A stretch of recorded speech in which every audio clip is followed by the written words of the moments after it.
sampai fauqa si khubza ya, ta'kulhu tayru minhu.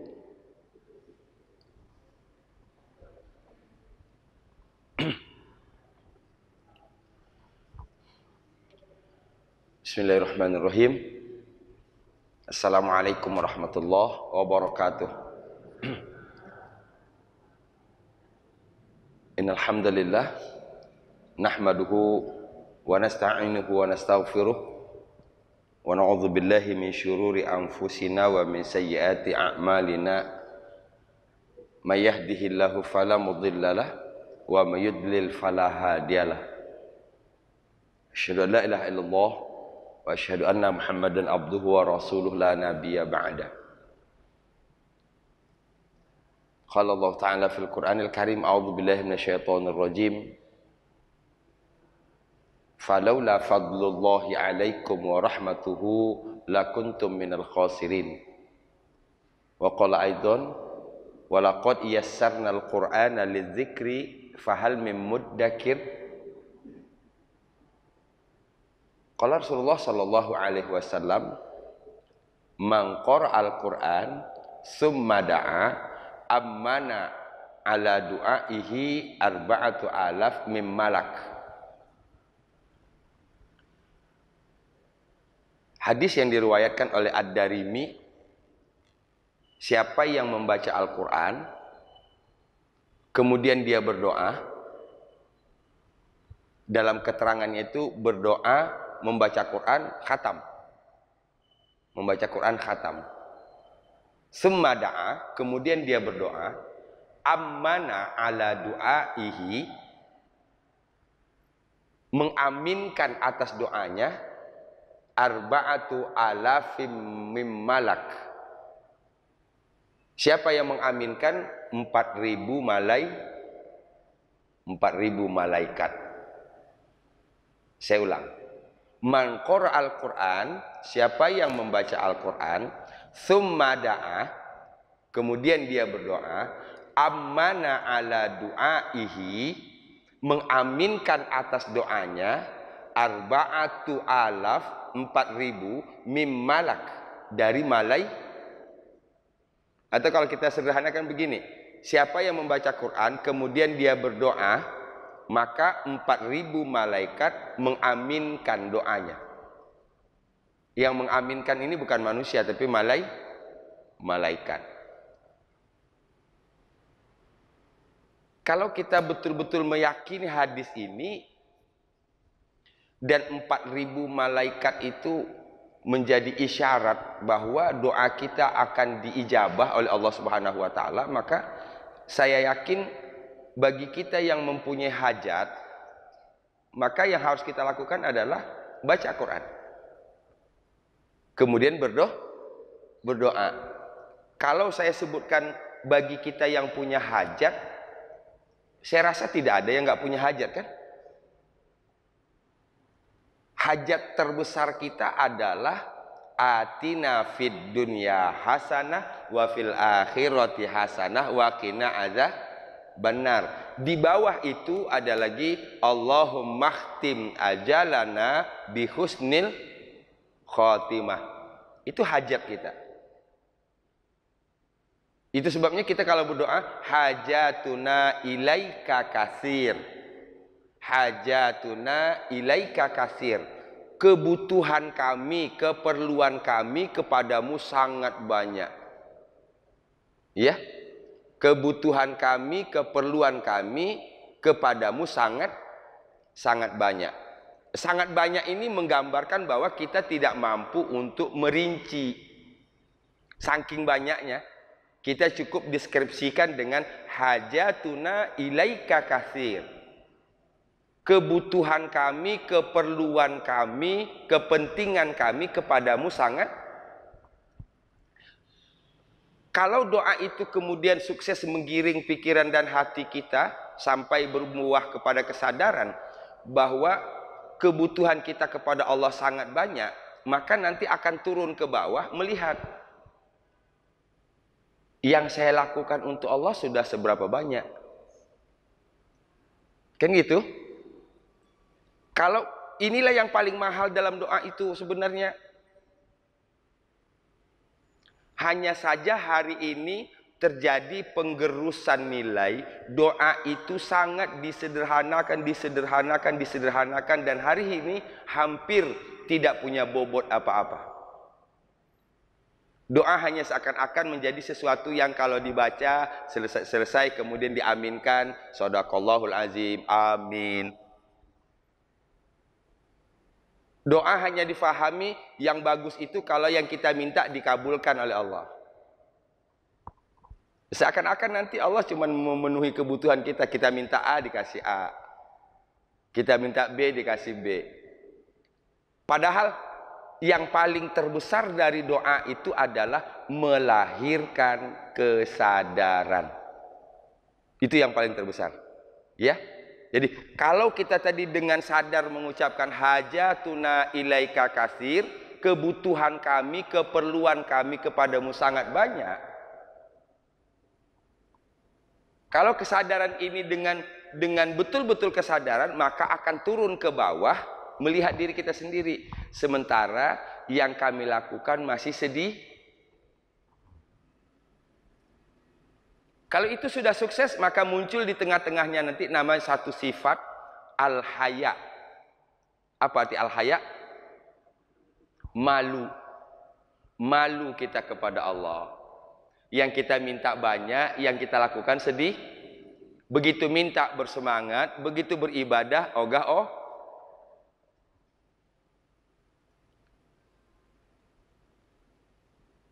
Nah, ketika kita mempunyai hajat dalam tanda petik tadi, sesuatu yang ada dalam pikiran dan hati kita, maka satu di antara yang kita lakukan berdasarkan hadis Ad-Darimi tadi adalah baca Quran.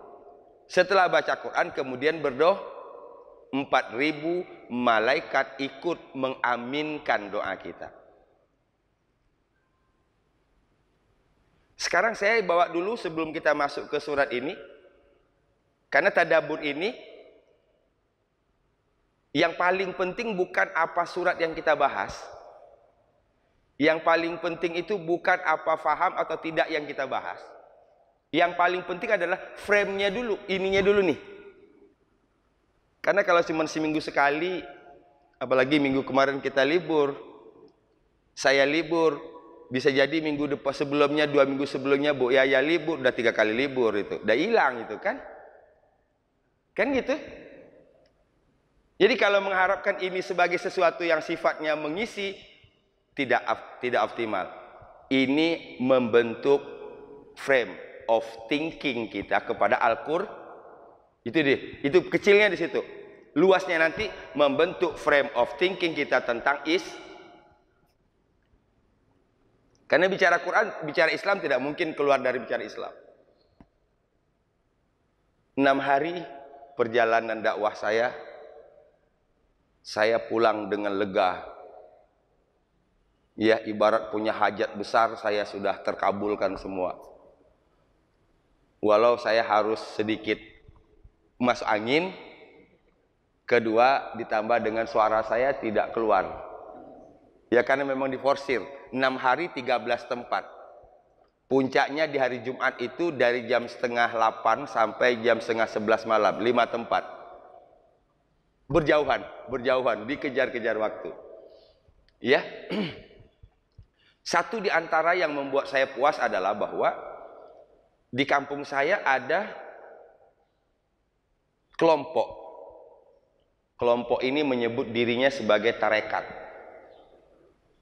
Saya sudah datang ke Departemen Agama, saya minta Departemen Agama menindaklanjuti. Tapi kata Departemen Agama jawabannya gampang, nggak ada anggaran. Itu kalau saya nggak ingat ngormatin orang tua, saya timpuk itu yang ngomong. Dan memang kinerja begitu kan begitu, nggak ada anggaran, sehingga nggak bergerak. Ya, padahal itu di depan mata, itu kenyataan di depan mata. Banyak orang yang kemudian tidak sholat Jumat lagi karena merasa dirinya sudah makrifat. Ada yang mengatakan tidak sholat Jumat lagi karena sholat Jumatnya di Masjidil Haram gitu. Padahal dia di kampung itu.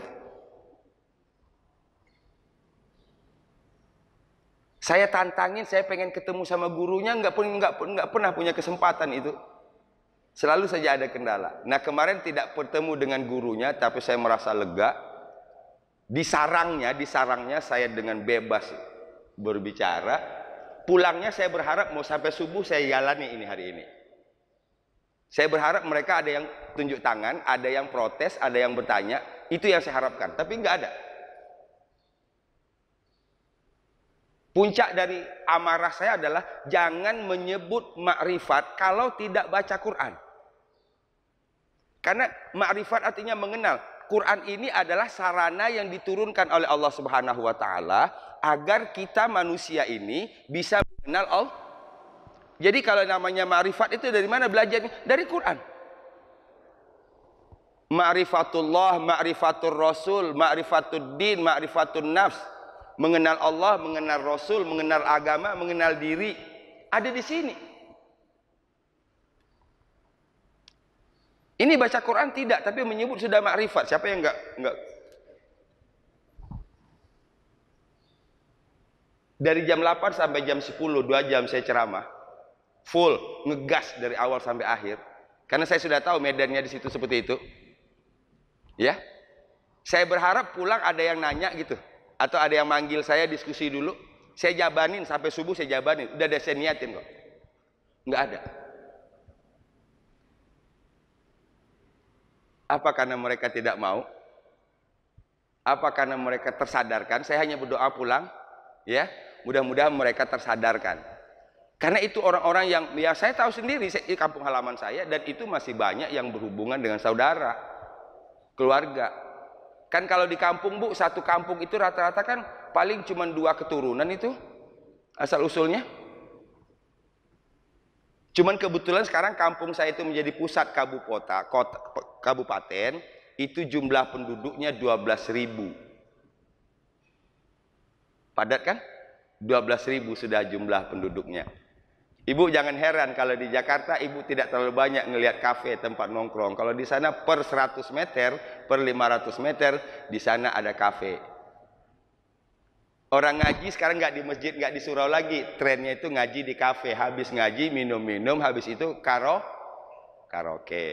Gitu. Arisan nggak keren lagi kalau dari rumah ke rumah. Arisan itu di mana? Kafe. Habis arisan karaoke. Nenek-nenek yang udah osteoporosis pun goyang itu.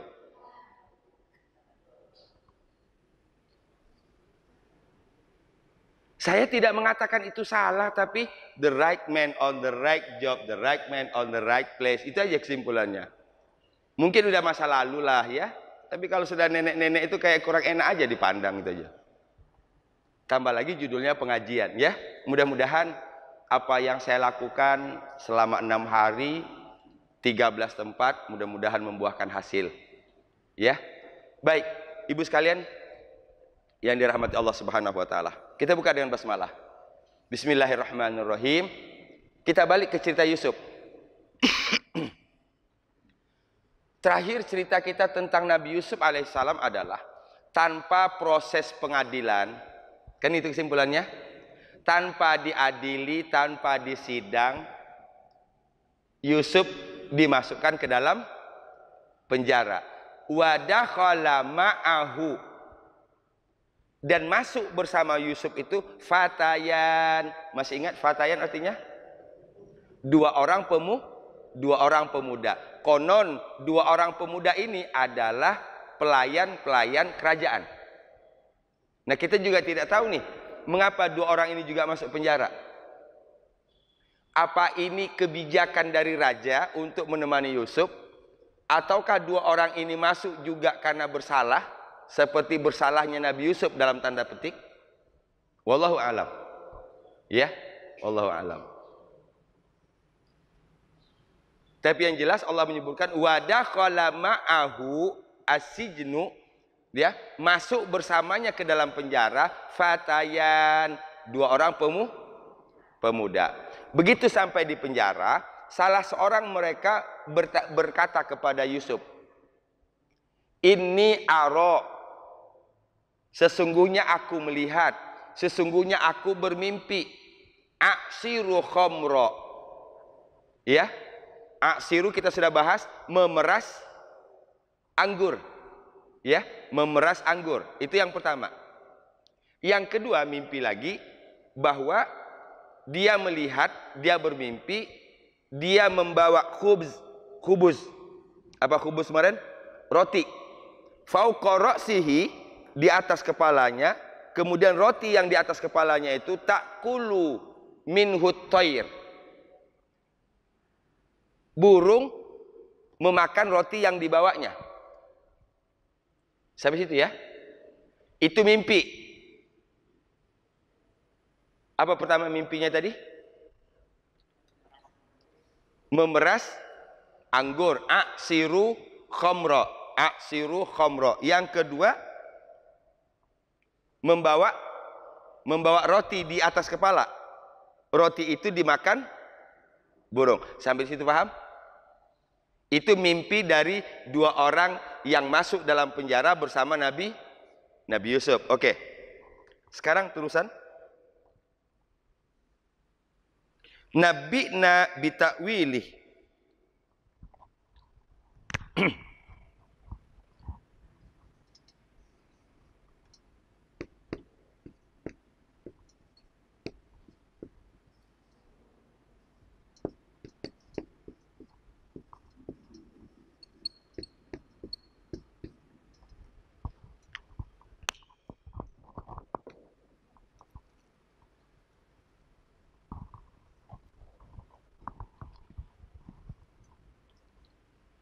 Nabi'na bita'wilih.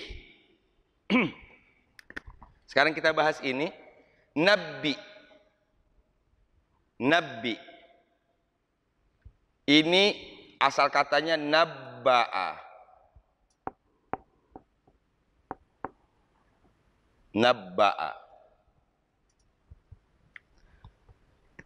Nabba'a itu dari kata naba'a. Naba artinya ceri. Kan ada surat An-Naba. Surat pertama juz 30. Amma yatasaalun anin naba'il. Naba artinya ceri. Nah, kalau kemudian di tengahnya ditasdidkan, tambah awalan me, akhiran an. Nabba'a artinya menceritakan. Nabba'a artinya menceritakan. Perintahnya nabi.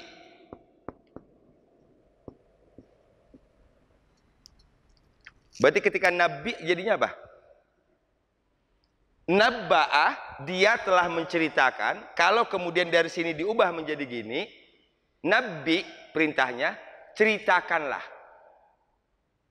Saya ulang, nabba'a, dia telah menceritakan, nabi ceritakanlah. Nah, di sini nabi'na, ceritakan kepada kami.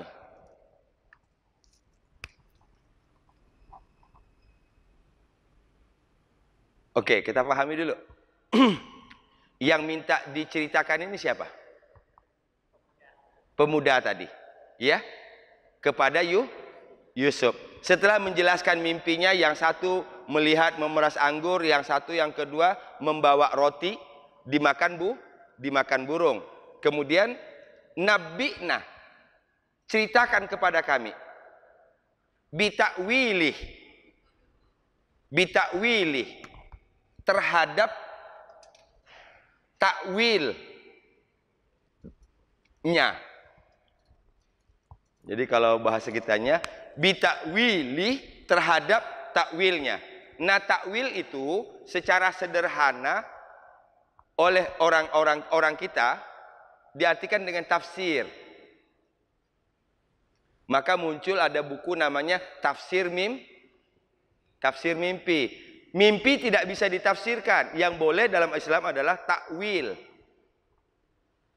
Kalau tafsir ada dasar. Kita menafsirkan ayat, ada dasar ayat Quran lainnya, ada dasar hadis Nabi, ada dasar ijma ulama, ada dasar kias. Nah, itu yang namanya tafsir. Kalau ini mimpi namanya takwil. tapi masyarakat kita sudah terbiasa menyebut dengan tafsir mimpi. Sampai situ paham? Jadi, nabi'na, ceritakan kepada kami bitakwilih, terhadap takwilnya, terhadap tafsirnya. Tafsir apa? Sederhananya begini, apa sih maksudnya itu? Memeras anggur, membawa roti di atas kepala, kemudian rotinya dimakan, Bu. Ini maksudnya apa?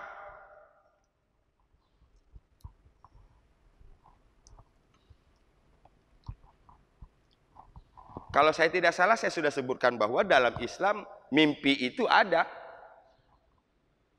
Mimpi itu dalam Islam dibagi dua. Ada namanya mimpi yang benar, yaitu ru'yas shadiq. Ru'yas shadiq, mimpi yang benar. Apa mimpi yang benar itu? Satu, perintah Allah kepada Nabi Ibrahim untuk menyembelih putranya itu contoh ru'yas shadiq. Tapi tidak semua mimpi itu masuk dalam kategori benar. Ada lagi syarat sebelum tidurnya apa? Dalam keadaan bersih, dalam keadaan berdoa, waktunya. Jangan tidur malam sampai jam 7 pagi, tidur di jam 7 mimpi. Itu mimpinya nggak masuk dalam kategori itu. Mimpi yang masuk dalam kategori itu di atas jam 12 sebelum subuh. Itu masuk itu dalam kategori mimpi yang nanti bisa ditakwil. Apalagi kalau tidur siang, habis zuhur tidur, mimpi saking pulesnya. Mimpi, itu nggak masuk itu. Itu bukan zona ru'yas shadiq, itu bukan zona mimpi yang benar, itu mimpi nggak benar namanya. Sampai situ paham? Ya. Nabi'na, ceritakan kepada kami bitakwili, terhadap takwilnya. Takwil mimpi. Faham sampai situ?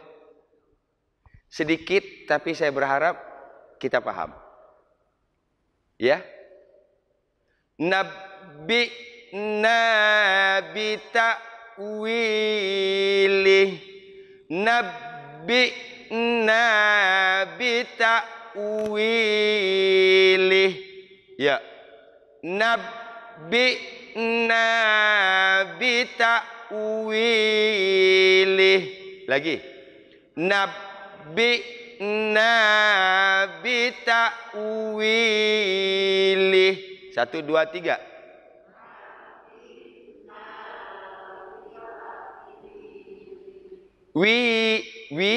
Waw kasroh ada ya mati, 2 harakat. Nabi'na bitakwili. Ya.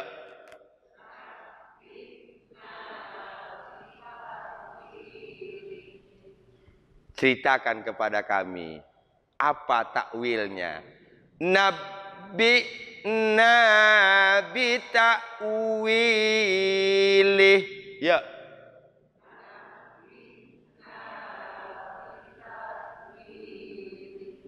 Nah, yang penting ketika kita baca, kita udah tahu nih konteks ayat ini apa, itu dulu.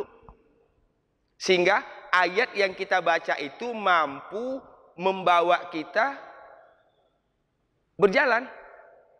Maka saya sebut bahwa baca Quran itu spiritual journey. Ya. Membaca Quran itu spiritual journey, perjalanan kita ada di rumah kita ada di sajadah kita, tapi ini kita kemana-mana nih. Ya.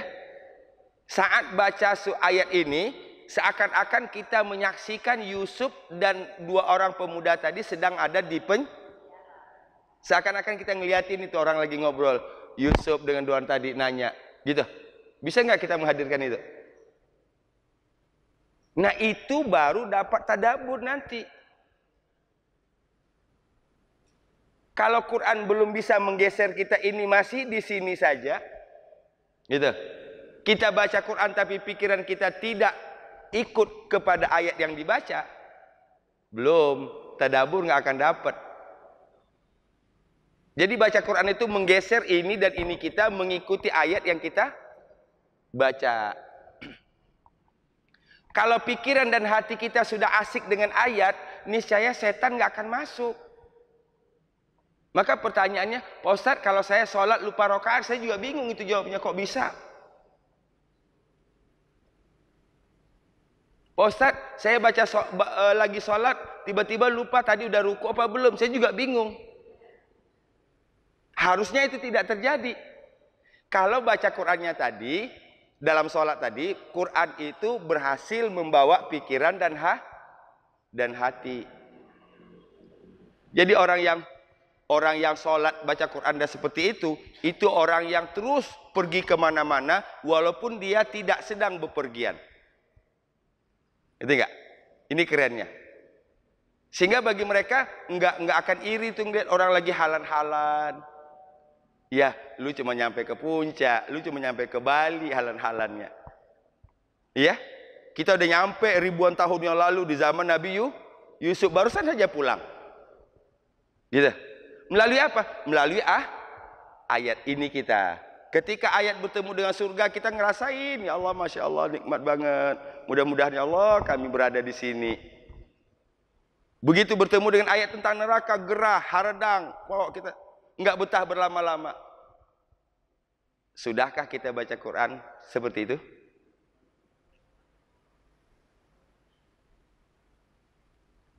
Nah, kenyataan selama ini kita baca, tapi kita nggak bergeser di situ juga. Ya kenapa? Karena ini kita nggak bisa jalan, belum bisa jalan. Ada kuncinya. Ini belum bisa jalan. Ayat dibaca banyak, tapi ini nggak kemana-mana. Inilah mengapa tadabbur itu diperlukan. Ya, tadi Nabi ta'wilih, ceritakan kepada kami apa tafsirnya, apa takwilnya. Nah, di saat itu kita menjadi orang ketiga kan? Betul?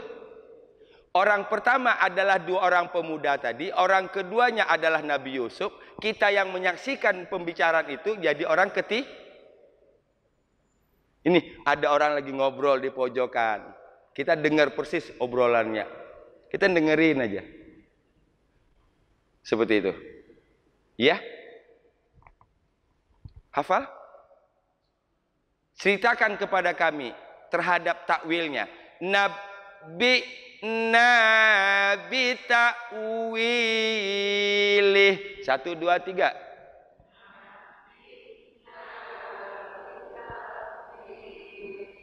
Coba sependek itu saya lama-lamain, saya jelaskan. Jelas nggak?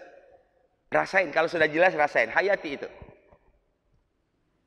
Itu sebabnya dalam tadabbur ini nggak bakalan panjang-panjang ayat yang dibahas. Karena orientasinya bukan berapa ayat yang dibahas, tapi berapa faham terhadap ayat yang dibahas. Ya? Lanjut. Kalau begitu apa kata Yusuf? Kan begitu?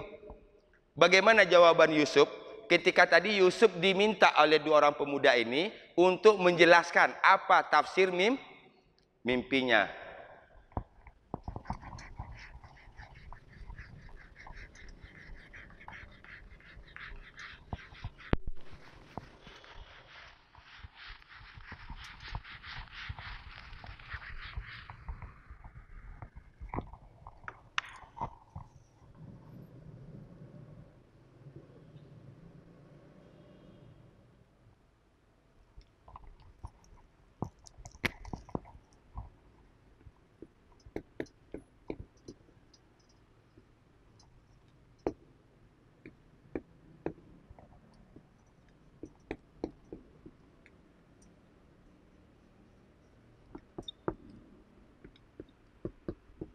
Oh, belum jawaban Yusuf.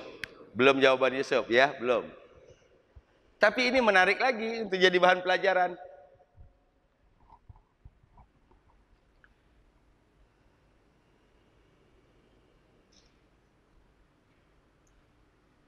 Ibu sekalian barangkali masih ingat ketika saya membahas tentang doa. Masih ingat? Kerangka berpikir kita tentang doa. Ini doa.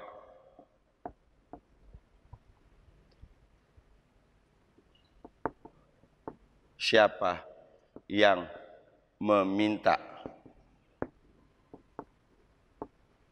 kepada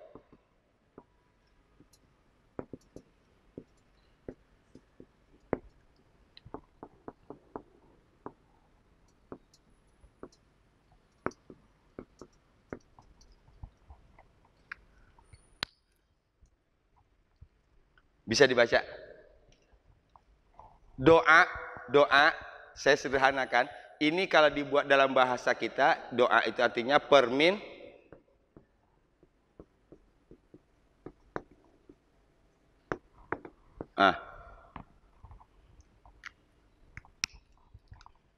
jadi idealnya sebelum kita berdoa kita harus duduk dulu nih posisinya. Siapa yang minta? Kepada siapa kita minta? Apa yang jawab dulu pertanyaan itu, jangan buru-buru begini. Ini kita kadang-kadang enggak pikiran entah masih kemana-mana yang tadi belum jelas. Rabbana atina fid dunya hasanah wa fil akhirati hasanah wa qina adzabannar.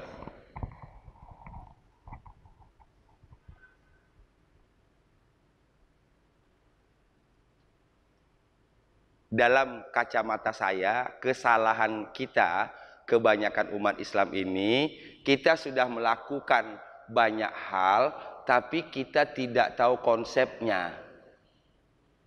Ya? Ibu punya uang, ibu beli tanah, mau bangun rumah, ibu panggil arsitek yang bagus. Arsitek yang bagus belum memikirkan ini nanti bangunannya bagaimana, belum. Dia ngelihat posisi tanah dulu. Ya, melihat posisi tanah dulu. Baru nanti nanya kepada pemilik tanah, ibu mau bangun rumah model apa? Mau bangun berapa lantai? Jadi beda dengan kalau kita cuma manggil tukang, bukan arsitek, datang-datang langsung bawa alat langsung gali. Nah itu kebanyakan kita. Belum jelas konsepnya, tiba-tiba dudukkan dulu. Siapa yang berdoa? Siapa yang minta? Yang nggak minta, yang nggak punya. Kalau saya bisa ngangkat meja ini sendiri, saya nggak akan minta tolong ke orang. Karena saya rasa berat, saya nggak kuat, saya akhirnya minta tolong. Bisa dong, tolong saya salah seorang, bantu angkat. Itu dulu. Berarti kita minta karena kita tidak bisa, karena kita tidak punya, karena tidak punya kekuatan. Dudukan itu dulu. Ya, sehingga hasil pertama dari doa adalah terhindar dari kesombongan. Karena setiap hari kita ngakuin, anal fakir, saya fakir, wa antal ghaniyu, engkau maha kaya. Anal jahil, saya bodoh, wa antal alim, engkau maha perkasa. Anad dhaif, saya lemah, wa antal aziz, engkau maha perkasa. Nah, coba kita dengerin kalau orang Arab doa. Belum masuk itu kepada bait-bait yang diminta, pengakuan dulu. Ini kita nggak pakai preambul lagi mah kita doa. Ya. Minta sama manusia ada etikanya kok. Satu. Kedua, kepada siapa kita? Nah, mengapa saya jelaskan ini? Hubungannya dengan konteks ayat ini. Ayat ini, mengapa kok tiba-tiba dua orang pemuda tadi menjelaskan tentang mimpinya, kemudian minta kepada dua orang ini penjelasan. Apa makna Faham nggak maksudnya? Itu dulu. Alasannya, logis ini alasannya. Inna, sesungguhnya kami, siapa kaminya di sini? Dua orang pemuda. Ya. Dua orang pemuda. Bahasa Arabnya fatayan.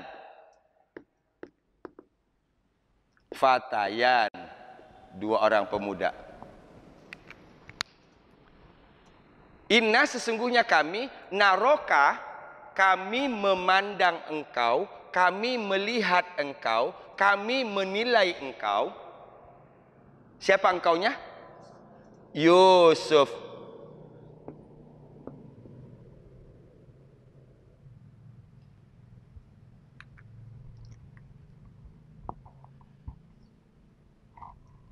minal muhsinin, termasuk orang-orang yang berbuat ihsan, termasuk orang-orang yang berbuat baik, termasuk orang yang baik. Jadi kalau bahasa kitanya, kalau untuk menjelaskan mimpi saja itu tidak boleh sembarangan, harus melihat dulu. Panjangkan ini kalau dipanjangin ceritanya. Gitu. Harus tahu dulu siapa. Sekarang minta nasihati. Iya? Minta nasihat. Tapi yang pinter itu di sini, yang di sini nih kalau untuk konteks manusia.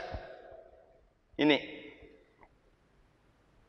Dia menyebut dirinya orang Nah, ini. Oke? Keren nggak ini? Ini kan pembalikan fakta. Dia menyebut dirinya sebagai orang.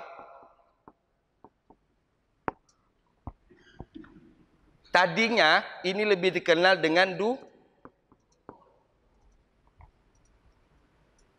Begitu ini sudah ini lagi, sekarang dibuat lagi penasehat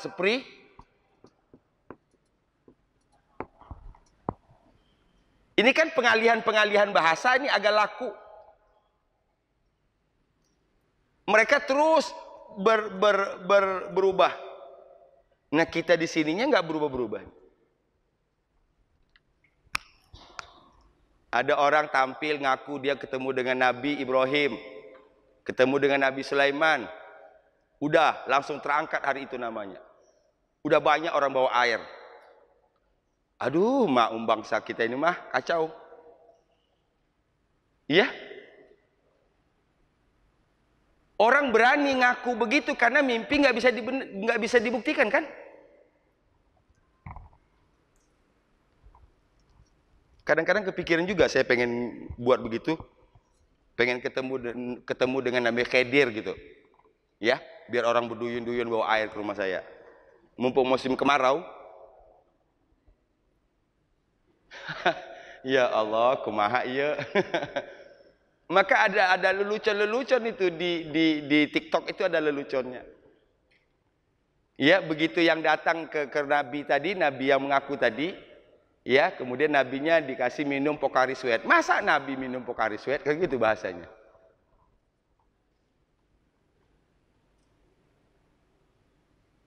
Mengapa ini terjadi?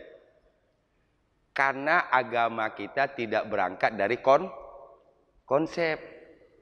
Iya, gitu tiba-tiba langsung bangun. Kalau ibarat tukang tadi, tutuk langsung maku-maku bikin dinding. Oh, tiba-tiba maku-maku langsung pasang atap. Nggak jelas ini konsepnya. Rumah ini rumah klasik, ini minimalis, ini apa? Eropa. Kalau ini biar dulu nih. Kalau jenis Eropa begini, klasik begini. Nah, ini enggak, datang-datang bawa paku langsung pakuin aja tuh. Itulah modelnya. Sangat mudah untuk dibelok-belokkan. Lahan paling subur sebenarnya ini kalau mau disebut lahan ini. Umat Islam ini sangat mudah jadikan lahan ini. Ya?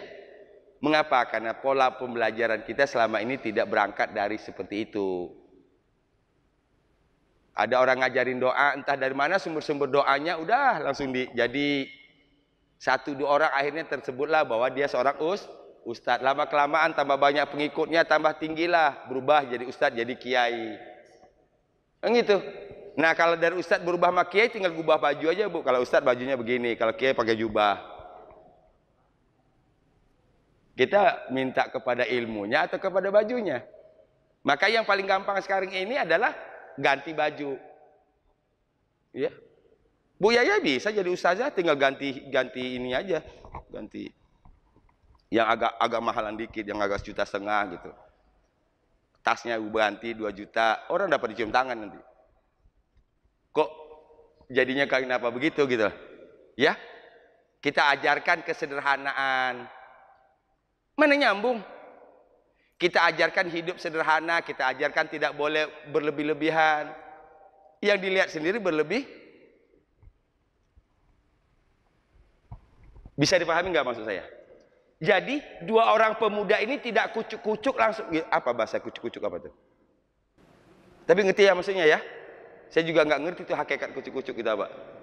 Tidak ngerti, tiba-tiba langsung nanya aja ke Nabi Yusuf tentang mimpinya. Enggak, karena ada pertimbangan tadi. Dia menanyakan ini kepada Yusuf karena dia melihat Yusuf itu orang muhsin, orang yang berbuat ada alasan. Gitulah. Ada alasan. Mengapa dia kemudian memberanikan diri menanyakan persoalan itu kepada Nabi Yusuf? Karena dia melihat Yusuf minal muhsinin, termasuk orang-orang yang berbuat ihsan.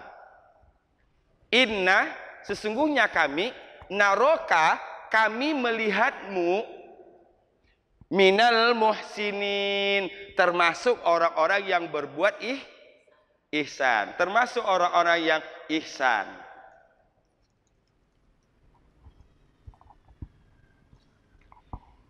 Inna naraka minal muhsinin.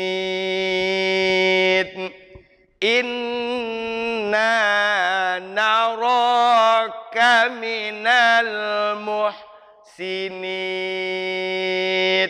Ya. Inna naraka minal muhsinin. Lagi.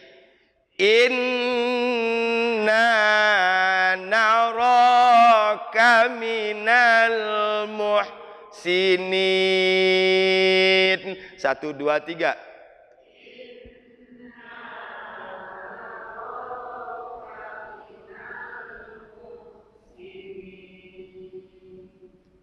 Sesungguhnya kami, inna naroka, kami melihatmu. Naroh artinya kami melihat. Ini yang panjang rohnya. Naroh. Tapi kalau salah baca, dibaca naroh, jadinya api. Salah baca, nunnya kepanjangan, jadi sudah berubah artinya. Naroh, kami melihat. Tapi kalau naroh, neraka atau api. Mengapa saya sampaikan ini? Untuk menjadi cambuk bagi kita. Ternyata baca Quran, salah panjang pendeknya, salah supaya kita lebih berhati-hati. Inna naraka minal muhsinin. Ya.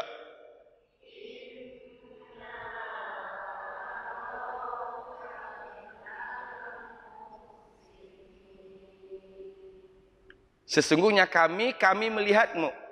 Apa tadi bahasa Arabnya? Naroka. Termasuk orang-orang yang berbuat ihsan. Minal muhsinin. Inna naroka minal muhsinin. Ya.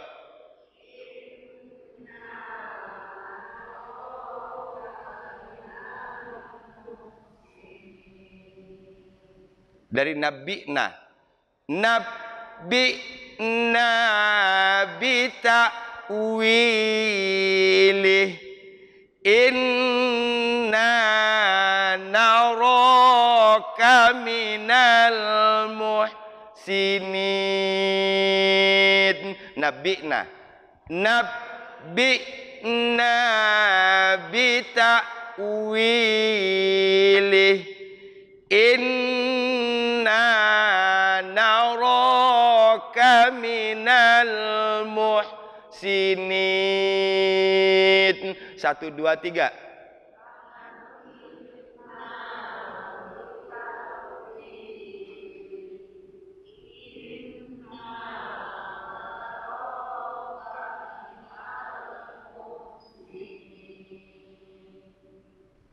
Kalau hafalnya sih saya yakin insya Allah hafal ya. Pertama karena saya di depan saya ini sudah jago penghafal semua. Ya, kedua ayatnya pendek kan gitu. Ketiga, kita sudah bahas tadi artinya dan kita sudah baca berulang kali. Nah, yang penting sekarang yang masuk dari sini kita tadi, pelajaran di luar dari ini adalah bahwa ketika kita menyerahkan satu urusan kita kepada seseorang, kita harus mengerti dulu orang itu siapa. Ini apa urusan tadi diserahkan tadi? Bertanya kan? Sama, jawaban dari mimpi itu kan jawaban yang nggak bisa diuji kebenarannya melalui literatur. Bisa aja nanti yang jawab juga ngarang, betul kan?